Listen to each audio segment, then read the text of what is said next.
এটা হচ্ছে ভিডিও করা পরে দেবো। এটা হচ্ছে দনফুদি দাঁতের মাজন। তা দিঘিনালা এলেনা চাকমা খাগড়াছড়ি থেকে ও নিজেই উৎপাদন করে। এটা কিন্তু অনেক উপকার পাওয়া যায়, ঠিক আছে।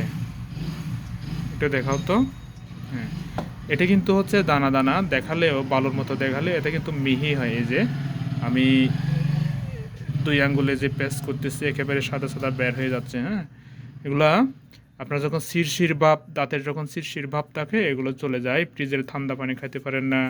তারপর হচ্ছে ফ্রিজের যে কোনো যে ফল রেখে যখন আপনি ঠান্ডা অবস্থায় খাবেন তখন হয়তো দাঁতের শিরশির অবস্থা থাকে।